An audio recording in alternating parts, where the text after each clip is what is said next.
안녕하세요. 대구부동산 서디입니다. 11월 24일 1일 브리핑을 시작해 보도록 하겠습니다. 전월세 매물 소지는 결코 입주장까지 안심하기 이르다. 또 각종 부동산 커뮤니티에서 보면은 좀 갑론을박이 있었습니다. 입주장이 다가오는데 매물 소지는 빠르게 되고 있다. 근데 네이버에서는 매물을 조회해 보면은 여전히 매물로 등록되어 있다. 이런 경우에 신고하시면 됩니다. 신고하셔서 해결하시면 됩니다. 부정매물이죠.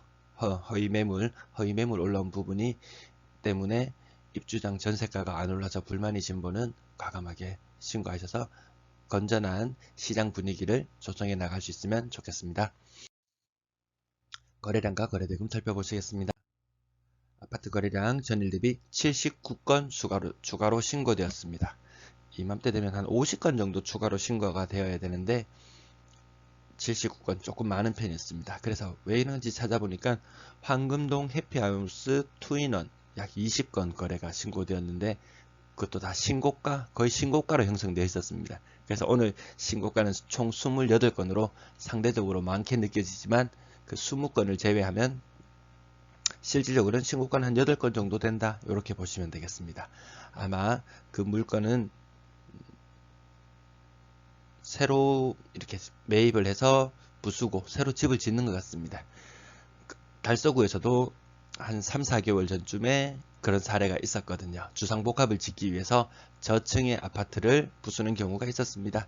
2014년식 아파트던가요, 이게? 좀 아깝습니다. 지은 지 얼마 안 되는 것 같은데 어쨌든 거주하시는 분들은 많은 보상받고 나가는 것 같네요. 고가 거래, 저가 거래 살펴보는데 자, 여기 조금 떨어진 모습, 조금 하락한 모습. 이게 폭이 더 적어지고 있습니다. 상승. 신고가는 나오는데 상승폭이 적어진다.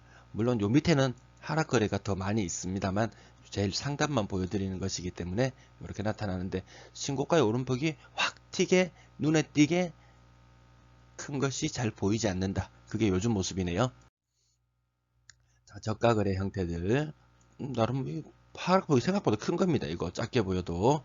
자, 문제의 황금동 해피하우스 투인원 2014년식인데 7년 만에 허물어지네요.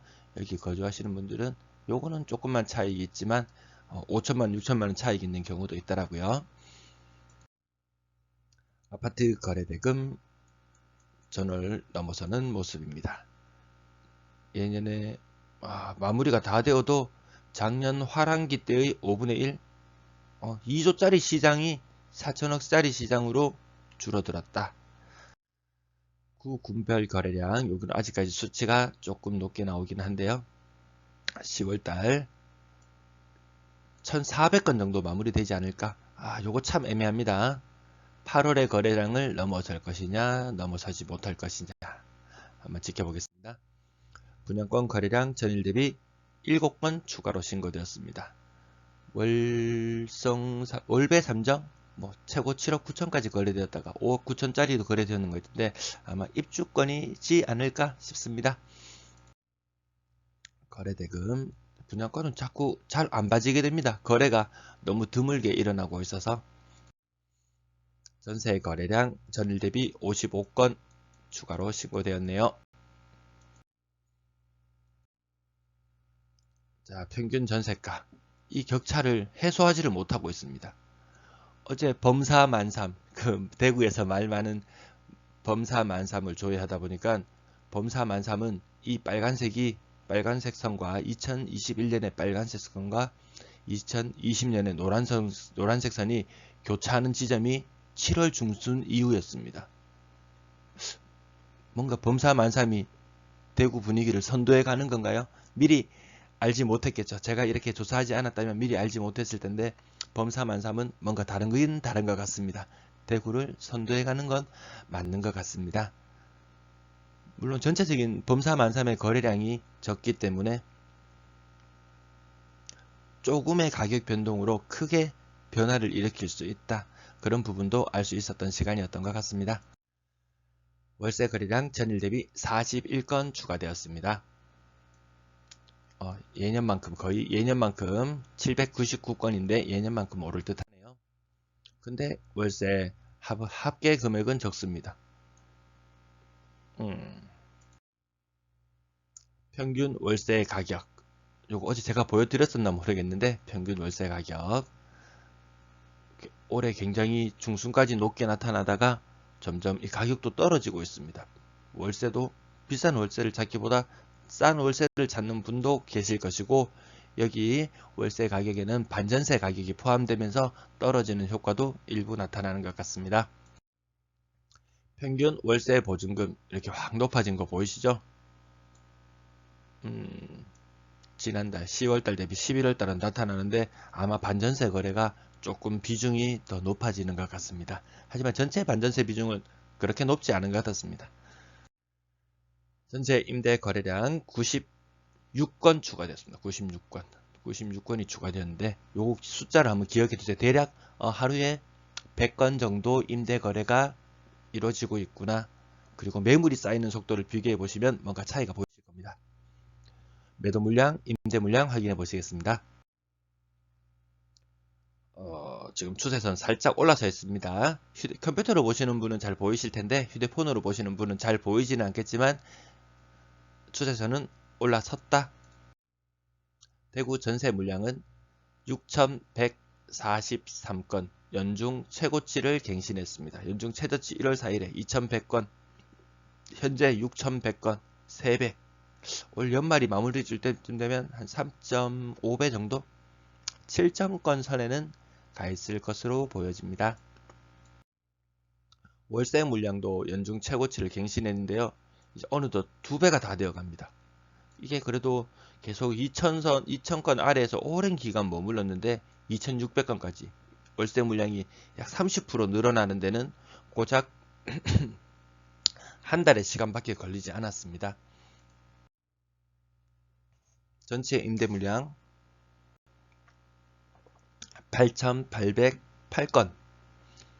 아마 이게 제대로 소진이 되지 않으면 신규 아파트에 입주하시는 분들과 맞물리면서 빈집들이 양산될 것으로 보여지네요. 전월세 물량. 자, 새로 제가 어제 자료를 업데이트 해 뒀는데요. 한 가지만 따라가 보겠습니다. 어제 롯데캐슬이 게시판에서 좀 시끄러운 것 같은데 정확한 자료인지는 알기가 어렵지만 어쨌든 전반적인 추세 허위 매물 무시하고 세워보겠습니다. 입주가 임박했나요? 입주가 시작됐나요? 자, 그건 다시 체크해 봐야 되겠네요. 10월 21일자 251건 245건 줄어들었다가 늘었다가 260건 다시 되었다가 11월 16일 229건 많이 줄어들었죠. 자, 최근 조사 결과는 233건 큰 변동이 없습니다. 여기 월세 물량도 이게 작은 숫자지만 보이시죠? 전세 233건, 월세 23건이 보이네요. 아마 여기에 또 관심 있으신 분들은 아시겠지만 입주가 다 됐는 것 같은데 11월 말로 알고 있는데 큰 변화가 없습니다.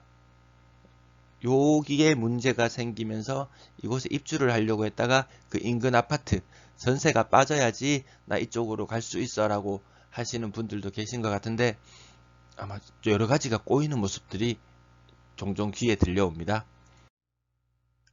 전월세 이번에는 내년 물량인데요. 19,600세대 가까이 입주를 앞두고 있는데 물량이 점점 늘어나는 것 같습니다. 남구를 대표하는 남산 자이언을 한번 보겠습니다. 11월 16일 188건이었습니다. 그러다가 194건. 아직까지 내년이라서 기간이 아직 여유가 있는 것 같습니다.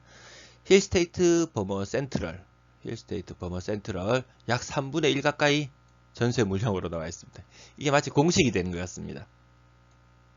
고가 아파트들은 생각보다 이게 투자자들이 많은 것 같습니다. 3분의 1 정도. 실거주 많이 하는 곳은 입주가 임박했을 때 전세 물량이 전체 가구수 대비 한 5분의 1 정도, 6분의 1 정도 나오기도 하는데 고가 아파트들의 경우는 상대적으로 투자자들이 많이 있는지 거의 3분의 1 가까이 임대 매물로 나오고 있습니다. 전세 월세 포함하면 3분의 1 맞죠? 네이버 분양권 매물 10월 28일 2293건, 지금 한 달 가까이 지났는데요. 2291건 변화가 없죠. 아이가 네, 늘었다가 줄었다가 하는데 하루에 평균적으로 한 5건 정도 거래가 되려나? 어떤 분양권 매물이 왜 거래가 안 되는 건지 여러분들 알고 계신가요? 이것도 특별 방송을 한번 다뤄달라는 의뢰가 요청이 있었는데 한번 고민해 보도록 하겠습니다. 아파트 매매 가격 지수 변동률, 매수 심리 변동률, 기존 방송 부분에서 다뤘던 부분이라서 오늘은 다시 언급하지 않겠습니다. 이 뒷부분의 내용이 궁금하신 분들은 어제 방송 혹은 그제 방송을 뒷부분만 당겨서 보시면 확인하실 수 있을 것 같습니다. 오늘도 시청해 주셔서 감사합니다.